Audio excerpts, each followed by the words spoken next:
बदलत्या काळासोबत 150 वर्षांचा इतिहास असलेल्या भारतीय डाक विभागाने देखील आपले रूप बदलले आहे. कधी काळी केवळ पोस्टकार्ड आणि पत्रांपुरती मर्यादित असलेली ही सेवा आता थेट शेतकऱ्यांच्या बागेतील ताजा हापूस आंबा ग्राहकांच्या दारात पोहोचवतो आहे. नागपूरच्या मुख्य टपाल कार्यालयाने म्हणजे GPOने एक अनोखा आणि महत्त्वाकांक्षी पायलट प्रोजेक्ट सुरू केला आहे. बाजारात रत्नागिरी हापूसच्या नावावर ग्राहकांची होणारी मोठी फसवणूक थांबवण्यासाठी पोस्ट विभागाने थेट रत्नागिरीच्या आमराईतून अस्सल आणि नैसर्गिक पद्धतीने पिकवलेला हापूस नागपूरकरांच्या घरापर्यंत पोहोचवण्याची गॅरंटी घेतली आहे.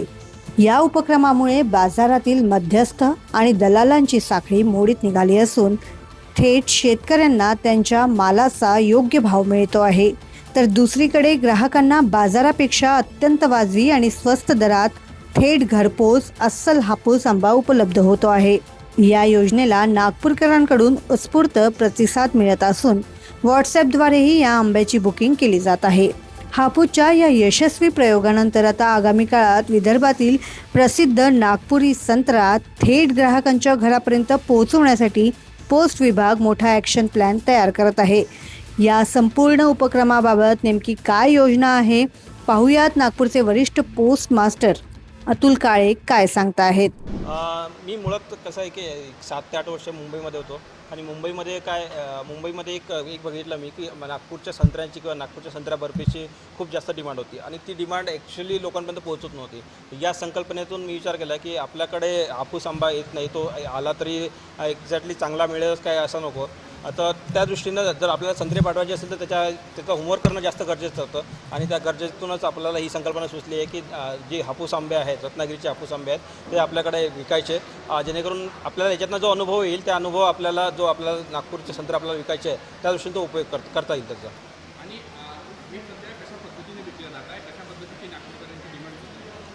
याच्यामध्ये आम्ही सुरुवातीला प्रयत्न केला होता की 100 डझन आम्ही म्हणजे आपण मागवले होते की त्यांना आपल्याला विकायचं होतं. पण ज्या प्रकारे नागपूरकरांचा जो प्रतिसाद बघता तो आता आम्ही जे आतापर्यंत जे आलेले ऑर्डर्स आहेत जवळपास 400 ते 500 डझनचे ऑर्डर्स आपल्याकडे येऊन आलेली आहेत आणि त्या दृष्टीने आपण प्रयत्न करतो आहे की ते जे आहे येत्या शनिवारपर्यंत सगळ्या ग्राहकांना ज्या काही आपण ऑर्डर्स घेतलेल्या आहेत त्या आपण पोहोचवण्याचा प्रयत्न करतो आहे.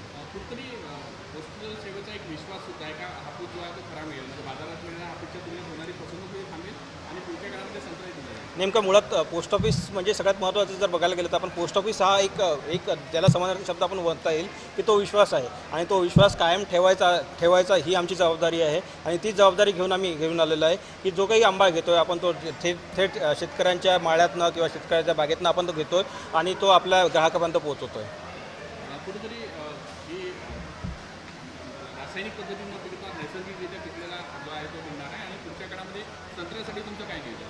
संत्र्यासाठी मुळात आम्ही हाच प्रयोग करतो आहे की आता 2-3 महिन्याचा वेळ आहे आपल्याला. या वेळात आपल्याला बागायतदार जे काही असतील, आपल्या ग्राहक असतील, बागायतदार असतील, त्यांच्याशी भेटून त्यांच्या भेटीगाठी घेऊन त्यांच्यासाठी आपल्याला एक रोडमॅप तयार करून आपण तो प्रोसेस करणार आहे आणि येत्या 2 ते 3 महिन्यात ही प्रोसेस करून जेव्हा काय संत्र्याचा आपला बहार येईल किंवा जेव्हा काय संत्र्याचा आपल्याला मार्केटमध्ये येईल त्यावेळेस इव्हन सुरुवातपासूनच आपल्याला तो ग्राहकापर्यंत कसा पोहोचवता येईल आणि चांगल्या प्रतीचा संत्रा कसा लोकांपर्यंत पोहोचवता येईल या हिशोबाने आपण काम करतो. थोडक्यात सांगायचं तर टपाल विभागाच्या या नव्या भूमिकेमुळे बाजारातील दलाली संपली आहे, शेतकऱ्यांचा आर्थिक नफा वाढला आहे आणि नागपूरकरांना अस्सल हापूसची खात्री मिळाली आहे. पोस्टाची ही नवी होम डिलिव्हरी सेवा कृषी क्षेत्राला आणि ग्राहकांना किती समृद्ध करते याकडे आता सगळ्यांचं लक्ष लागलंय. क्षितिजा देशमुख, लोकमत.com, नागपूर.